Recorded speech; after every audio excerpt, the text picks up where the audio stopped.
Around midnight, June 30th, 1984, a cruise ship, Sundancer, struck the rocks in Seymour Narrows and started taking on water. We had just been out patrolling in the evening, just kind of keeping an eye on things, making sure people had their lights on and stuff as it got dark. And we just got home and just kind of was heading off to bed, and I got a call that the Sundancer had hit the rocks in Seymour Narrows and to come back in.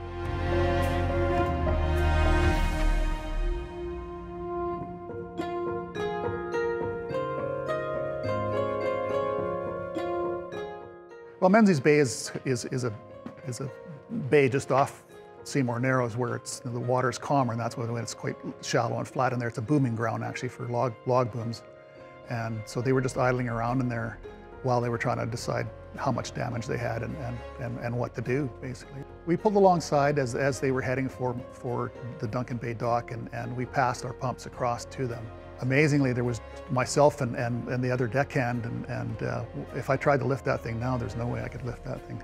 Adrenaline was really working at the time. So just happened to have my camera on board at that time, and I wasn't the key person there, so I had time to, and I had good sensitive film in my camera back in the days of film cameras, and again, because it was at the mill, there was a lot of light, so that helped my pictures a lot. But the pictures were very valuable as evidence, so you know it was good for the mill in their lawsuit and the cruise line to see what happened, because nobody else had a camera at the time. So.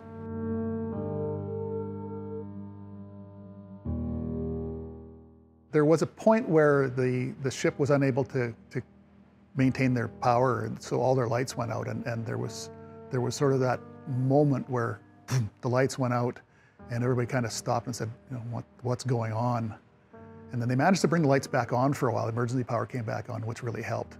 But yeah, it was that moment when all the lights went out and the pumps, their own pumps, stopped, and it got kind of quiet, and everybody kind of took a breath and wondered what was going on. But so once the lights came back on, we carried on.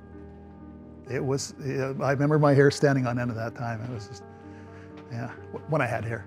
So once the Sundancer was secured to the dock, I went ashore to assist with the evacuation, basically, and went on board the boat to assess what was happening. It was interesting because it's a ferry as well, so it had cars on it, and the cars were starting to fall off to one side, and you could see the water coming up the stairwells.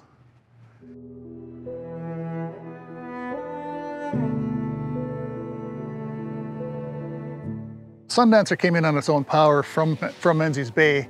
We already had about a 15-degree list on it, but they came along, brought it up alongside the dock, rammed the bow up into the mud, basically, and then got it tied up. We brought the stern lines into here.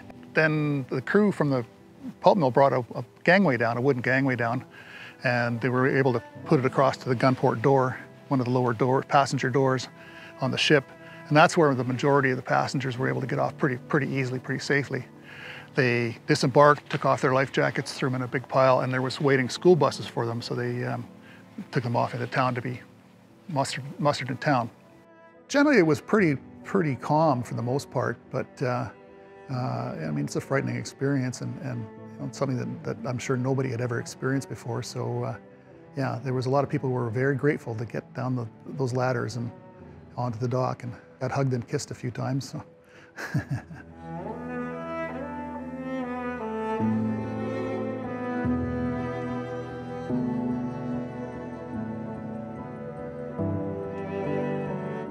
So after the gangway was too stretched and couldn't span the distance between the dock and the ship anymore, it fell in the water. Fortunately, there was nobody on it at the time.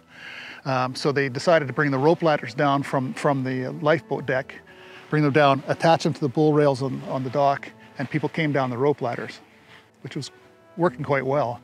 But around the stern, there was one rope ladder that didn't go anywhere.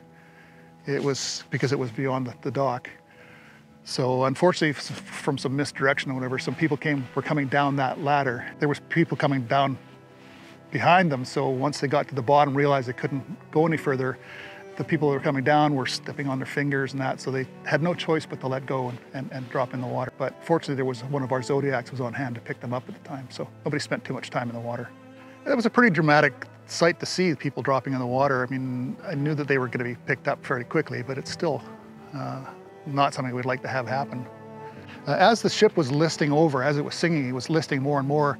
So the hull was pushing against the pilings, these pilings, and you could feel them snapping and groaning and that. And then eventually, fortunately, once everybody was off the dock, it just couldn't hold anymore, and the dock collapsed. Yeah, fortunately, there was nobody injured. I understand there was a few people went to the hospital with chest pains. You have to remember that the passengers on a cruise ship to Alaska generally are older, so there was some chest pains in that, but there was nobody hurt, and there was no real incidents, medical incidents from it. So it was very fortunate. We stayed around for a good part of the day because there was a pollution concern. Made sure that oil booms were deployed because there was quite a bit of oil came out of it as it sunk. I'm just very impressed with how well everything went off as far as in all aspects, that the town had a phenomenal emergency plan in place, and they were able to handle 800 people in a small town at midnight, or early, small hours in the morning on a July long weekend, and they were able to have a place to take them. That within, I believe, 6 hours of the incident, that every single person was accounted for, and was provided with comfort, coffee, blankets, things like that. All aspects were really well handled, and the town deserves a lot of credit.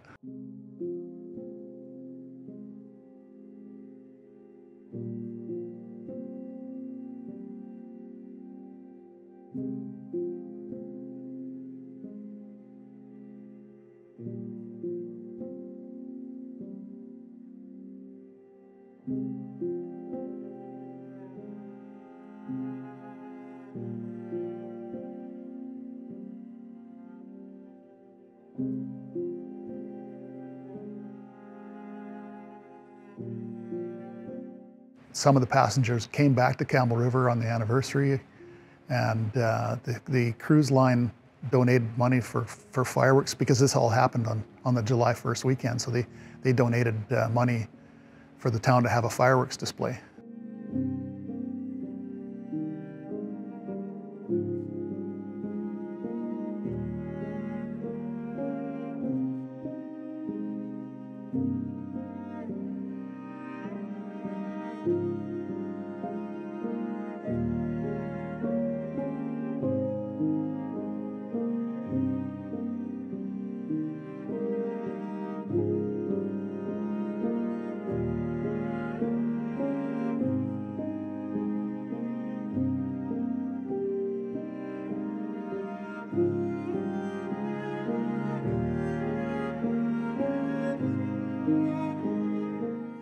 I mean, in my 32-year career, it probably is one of the most significant incidents. It's simply the magnitude of it, the fact that there were so many people involved. Well, this happened 38 years ago, and it's fading from memory, and I am the last person from that crew that's still alive. So, yeah, I'm the last one to tell the story, I guess.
The marine environment here is unique with the way the tide runs. It can be more like a river environment.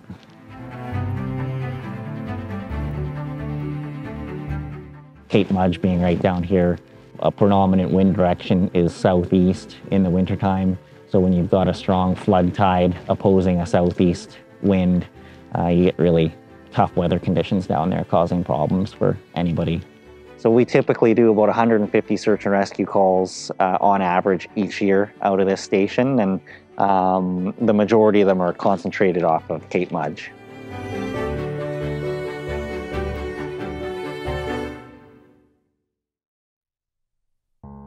The station here is unique due to the tidal movement and everything here. Each station is different based on the geographic area that you operate in. So out here in Discovery Passage, the tide can run 8 knots. So even if your boat is stopped up, you're not stationary. So you have to pay extra close attention to where you are and what you're doing. I think life at the station here is comparable to other stations.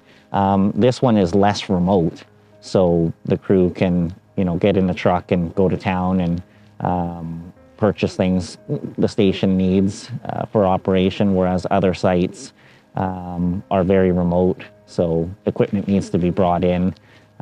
I'm fortunate enough to be based out of Campbell River. I live in town, so it's a real bonus to work out of town as well.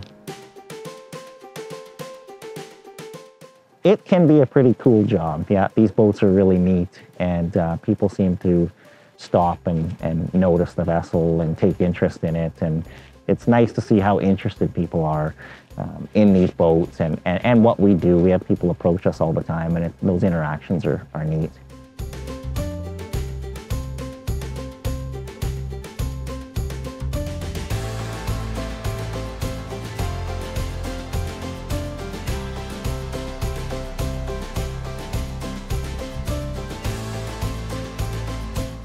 Typically, it would be used in poor weather, longer duration calls, if you want to stay warmer and dry. I prefer to drive from the open bridge up top. I can see better from up there, have better situational awareness up top there. I like the fresh air. It helps reduce my seasickness. We've got all of our navigational equipment down here. We've got chart plotters, radars, radios, depth sounders, throttles. One unique thing down here is there's no helm. You just see these jog steering levers on both sides, so you can drive from both chairs here, starboard and port. Everything I can do down here, I can do up top, and vice versa. We just did a long transit a few days ago, actually, and it was rainy, so we were down here for a number of hours in order to stay dry. We just brought this vessel up from Victoria to replace our normal vessel. Once a year, we have a scheduled refit that we swap vessels out for about a month.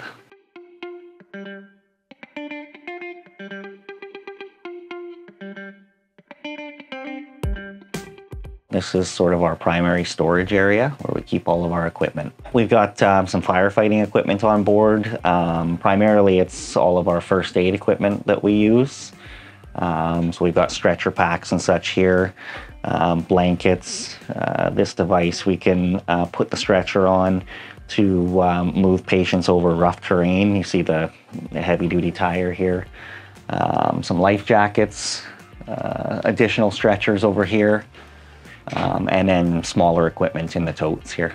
So we do have a line throwing gun here. If we can't get in close enough to a disabled vessel to pass them a line, we can do it via this line throwing device. Use this stretcher pack here often to transport patients. It's heavy duty, you can slide it across the decks or rough terrain. We've got some life jackets here, and the yellow bag there is a personnel recovery net we can hang off the side of the boat to recover people in the water. The first aid equipment we use regularly, so the crew will be in and out of here grabbing equipment quite regularly. Well, we work a 2-week shift, so they would be down here a few times a shift, typically. Yeah, we're here in the survivors compartment. This is a commonly used space to take on passengers and patients. and to transit through to get to other areas of the vessel. One of the main ways we use the space is to bring patients on board the vessel and transport them to the hospital. So we drop this bench here and mount some brackets here and here, and then we can slide our stretcher right in through the exterior hatch onto the bracket system and secure the patients for transport. Yeah. Comfortably, we can transport 2 patients in this space, and we can seat 5 passengers on the benches in here. We'll clip in anytime we're out in heavy weather and have to move around the boat. We don't come up to the foredeck often, so if we need to, we will clip into the D-rings with our safety harnesses when moving about the vessel. So we've got well decks on each side of the vessel. We can raise these grates up if we need to recover anybody out of the water or get off the vessel onto a low dock. These grates can be lifted up. And we've got more of the D-rings we can clip into as we're moving about the vessel in heavy weather. There's more of the D-rings down in the well. They'll be clipped in so they can reach over. And we have a personnel recovery net that we can use to roll the person on board, or we can just pull them in if possible. This is where we spend most of our time. We can perform all the same navigation functions up top here as we can down in the enclosed bridge. I like being up here better because there's no view obstructions. So I've got a full 360 degrees and I prefer being in the fresh air when possible. We usually are all 4 up here at the same time. That way everybody's able to keep an eye out for logs and vessels. So we've got sort of more of a traditional helm up top here. We've got the same navigation computer, radar, depth sounders, VHF radios, the gyro compass heading there, as well as the magnetic compass and the engine room monitoring panels here as well. We do look at navigational aids when they go down. Environmental response calls seem to be keeping us quite busy as well. So our primary job here is search and rescue, but when we're not doing that, there's lots of other tasks that keep us busy day to day. So when a boat sinks, now we're concerned about the impact, the pollution impact. And so environmental response is to try to mitigate the damage to the environment due to the release of fuels from these vessels. We'll typically go in and boom the vessel off to try to contain the spill. And then if there's enough product in the water, we'll attempt to recover it. We'll service navigational aids or troubleshoot them if they go down. We'll get tasked to go out and have a look and see why they're not functioning as they should. And if we can repair them, we will.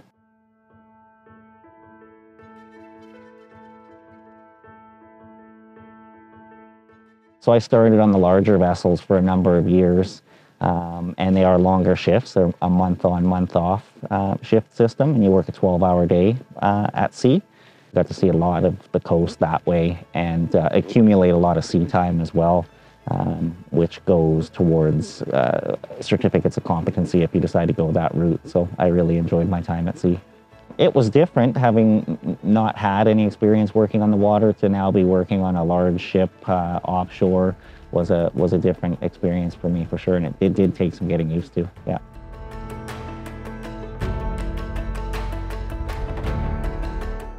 So a lifeboat station is this operation here, and it's primarily search and rescue.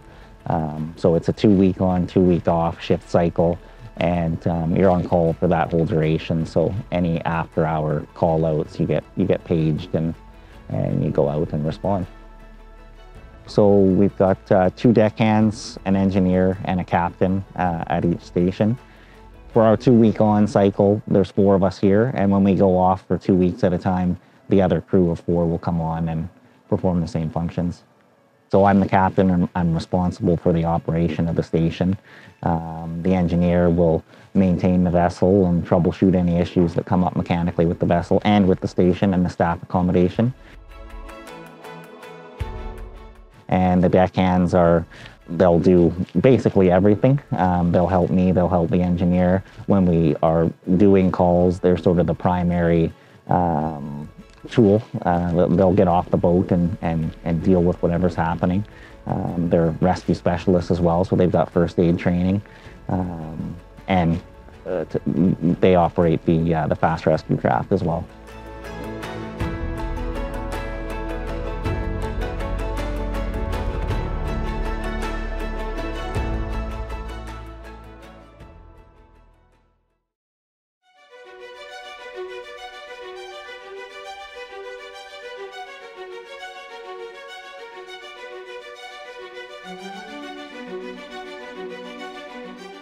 We'll get a report from, or a tasking from Rescue Coordination Center out of Victoria.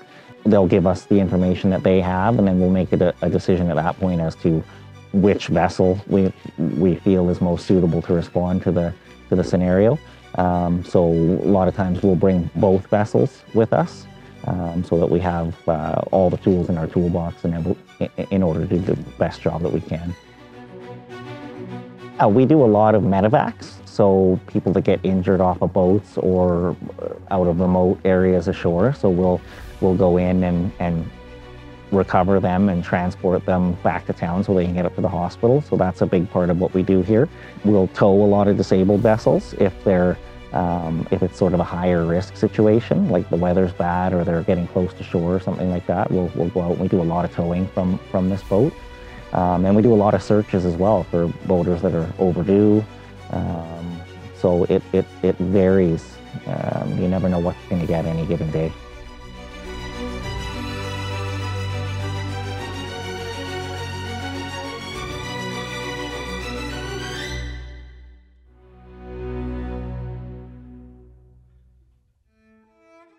I think in order to do this job, you have to be really good at improvising and problem solving and expect the unexpected. You'll get information and you'll arrive on scene, and it can be really different because the person in distress didn't relay their situation effectively.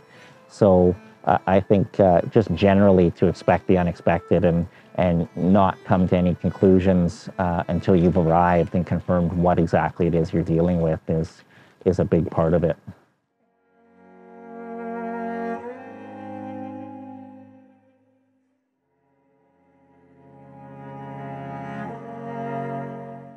It can be challenging. I think when you've got a good, strong group that you're working with, it's made a lot easier. I'm really fortunate I've got a good group of people working here. It is a lot of pressure in the difficult scenarios.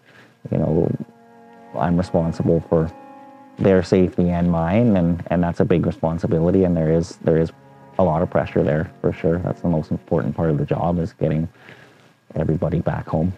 We deal with traumatic events from time to time, and it's difficult witnessing that stuff. And again, it kind of comes back to protecting the crew and you know, making sure they're okay with those exposures. And there's a support system in place in the Coast Guard that we can initiate to help people through these traumatic events that we sometimes face.